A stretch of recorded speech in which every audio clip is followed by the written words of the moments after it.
Kisah orang yang ria. 1. Seseorang telah datang kepada Habib Abdullah Al-Haddad untuk meminta izin dalam membangun masjid, maka Habib berkata, "Jika niatmu dalam membangun masjid ikhlas karena Allah, kami tidak mencegahmu membangunnya, dan jika niatmu tidak ikhlas janganlah kamu membangunnya." Lalu dia berkata, "Ya, niatku ikhlas."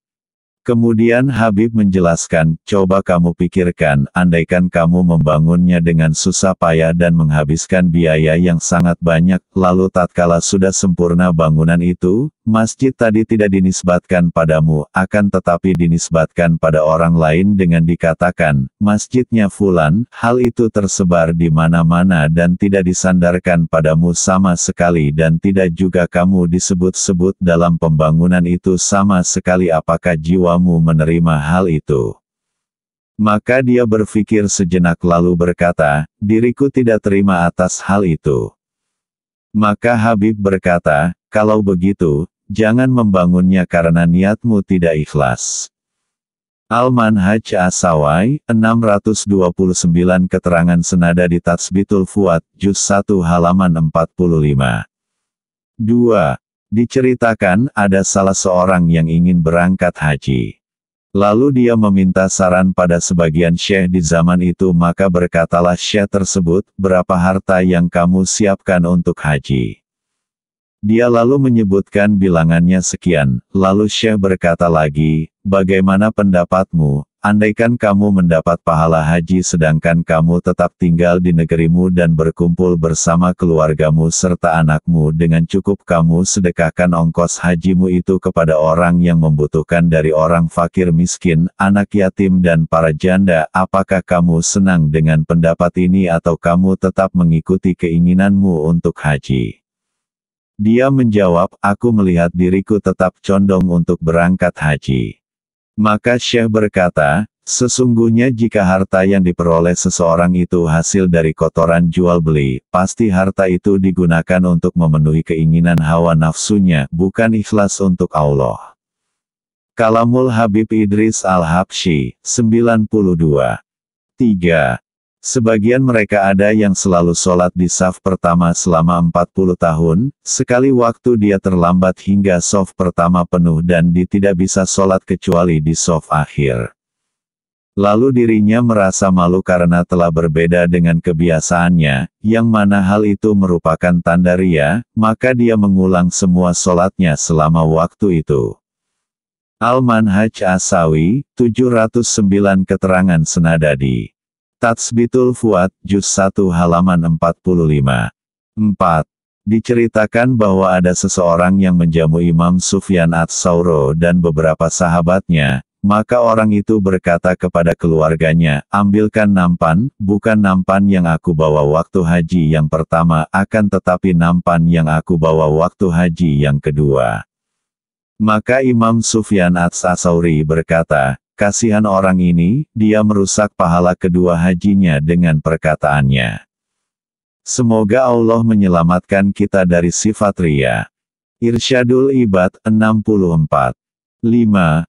Dikisahkan ada seorang murid datang di hadapan Syekh Abdul Qadir Al-Jailani, lalu dihidangkan kepada murid itu jamuan dan Syekh Abdul Qadir berkata, "Makanlah." Si murid menjawab, "Aku sedang berpuasa." Lalu Syekh Abdul Qadir berkata, "Makanlah. Dan aku akan meminta jaminan kepada Allah pahala puasa sehari yang diterima untukmu."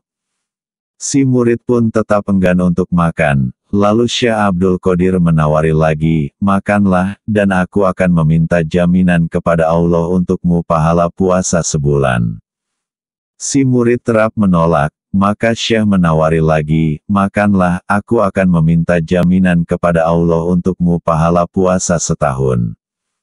Si murid tetap menolaknya, maka Syekh berkata, "Tinggalkan dia, karena dia adalah orang yang jatuh dari pandangan Allah." Tidak lama kemudian, murid itu masuk agama Nasrani dan mati dalam keadaan kafir. Semoga Allah melindungi kita dari hal itu. Kalamul Habib Al-Habsyi, 56. 6. Dianjurkan bagi orang yang puasa sunnah, jika menghadiri semisal walimah bersama seorang guru atau sama orang-orang, hendaknya dia membatalkannya karena khawatir adanya ria, dan rasa bangga. Atau yang semakna dengan bahasan ini. 7.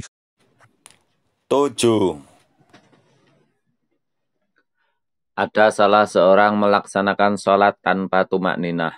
Lalu Sayyiduna Umar bin Khattab menasehatinya dan memerintahkannya untuk mengulangi sholatnya.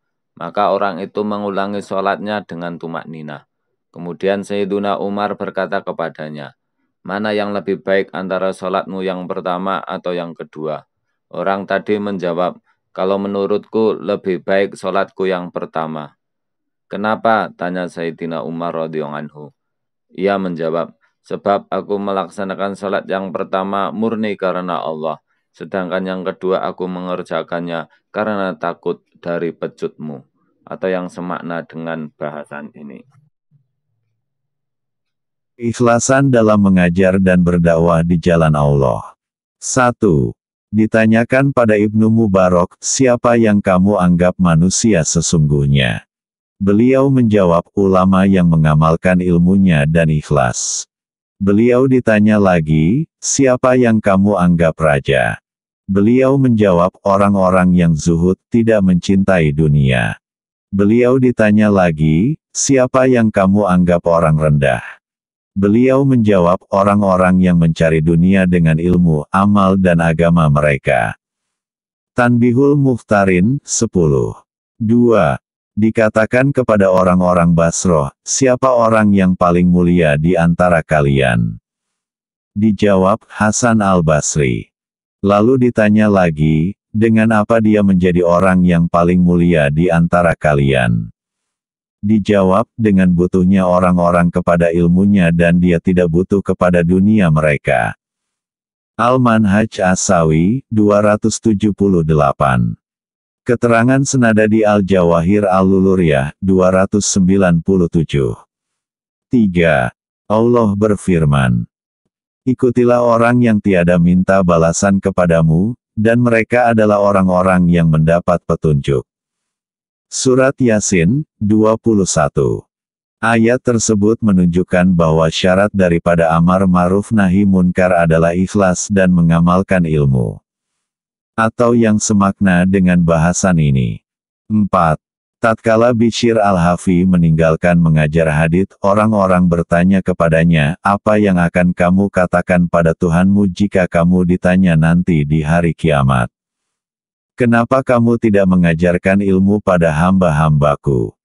Dia menjawab, aku akan katakan, wahai Tuhanku, kamu telah menyuruhku untuk mengajar dengan ikhlas sedangkan aku tidak menemukan keikhlasan pada diriku. Al-Manhaj As-Sawi, 631. Keterangan senada di Tanbihul Mukhtarin, 61. 5. Imam Nawawi berkata, di antara bukti yang jelas tentang riyaknya seorang yang alim adalah dia akan susah jika ada muridnya yang belajar pada orang lain. Al-Manhaj As-Sawi, 712. 6. Dalam kitab Hikam karya Habib Abdullah bin Alwi Al-Haddad disebutkan, ucapan orang yang ikhlas dan jujur itu bercahaya dan membawa berkah walaupun dia tidak fasih. Bahasanya, sedangkan ucapan orang yang memaksakan diri dan ria itu gelap dan membawa kerisauan walaupun dia orang yang fasih. Al-Manhaj As-Sawi, 308. Keterangan senada di Al-Hikam Al-Hadadiyah, 295. 7. Dikatakan, suatu ucapan yang keluar dari hati akan masuk ke hati, dan ucapan yang keluar dari lidah saja tidak akan melampaui telinga, maksudnya tidak akan membekas di hatinya. Tuhfatul Ahbab, 344. 8. Ditanyakan pada sebagian ulama, kenapa nasihatnya ulama-ulama salaf berpengaruh, sedangkan nasihat ulama sekarang tidak. Dijawab, hal itu disebabkan karena mereka ulama salaf adalah orang-orang yang terjaga sedangkan orang-orang dalam keadaan tidur, dan orang yang terjaga bisa membangunkan orang yang tidur. Adapun ulama sekarang, mereka dalam keadaan tidur dan orang-orang telah mati, maka orang yang tidur tidak bisa membangunkan orang yang mati. Al-Manhaj As-Sawi, 319.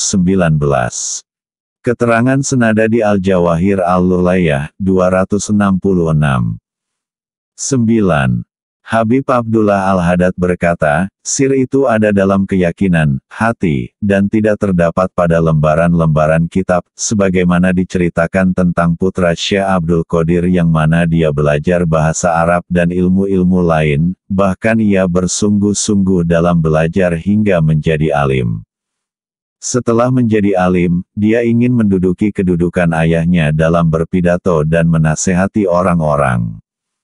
Maka suatu hari dia meminta izin pada ayahnya untuk menasehati orang-orang. Ayahnya menjawab, ini tidak dengan keahlian berbicara, akan tetapi dengan sir. Lalu ayahnya memberi izin padanya, maka dia naik ke atas mimbar dan dia berbicara dengan fasih dan sastra yang tinggi, akan tetapi halayak ramai berteriak tidak mau mendengar perkataannya. Bahkan mereka meminta kepada ayahnya, Syekh Abdul Qadir, untuk menggantikannya, maka dia turun dan ayahnya naik mimbar.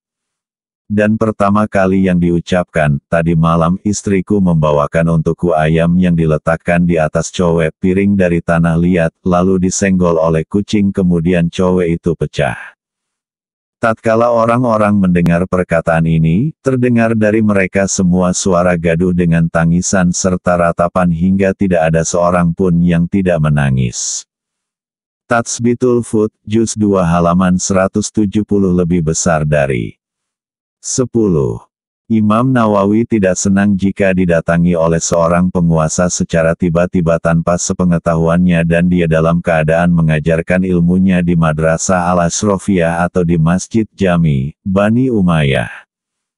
Dan jika beliau diberitahu akan kedatangan seorang pembesar yang ingin menziarahinya di waktu mengajar, beliau tidak mau mengajar di hari itu, karena takut penguasa itu melihatnya sedangkan beliau dalam perkumpulannya dan majelisnya yang besar. Hal itu dikarenakan ketakutan beliau akan bangga dengan pengajarannya sehingga menyia-nyiakan pahalanya.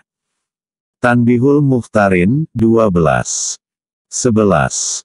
Habib Abdullah bin Alwi Al-Haddad berkata, setan mempunyai cara-cara yang samar untuk menipu manusia, dan penyakit ria, mengalir di tubuh manusia sebagaimana mengalirnya darah. Tidaklah kamu melihat Yahya bin Mu'az sang penasehat yang terkenal itu, dan dia termasuk murid seniornya Abi Yazid Al-Bustami, dan dia terbiasa menaiki podium untuk memberikan ceramah. Dia pernah berkata kepada budaknya, kalau aku pergi ke Baghdad, terbuka inspirasi dalam menyampaikan pidato dan di situ yang menghadiri majelisnya dan kalangan pejabat dan orang-orang kaya, dan jika aku pergi ke selain Baghdad, hal itu tidak terjadi. Lalu budaknya berkata kepadanya, wahai tuanku, ini disebabkan karena ria. Al-Manhaj As-Sawi, 709 lebih besar dari keterangan senada dikurang dari Tatsbitul Fuad, 1/44. 12. Dikisahkan bahwa Nabi Musa mempunyai seorang sahabat yang selalu menyertainya dan menimba ilmu darinya.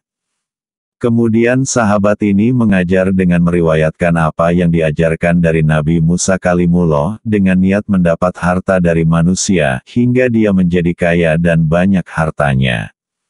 Lalu Nabi Musa meninggalkannya. Suatu saat Nabi Musa bertanya-tanya tentangnya akan tetapi beliau tidak mendapatkan kabarnya, hingga akhirnya datanglah seseorang yang tangannya membawa babi dan di lehernya ada tali hitam.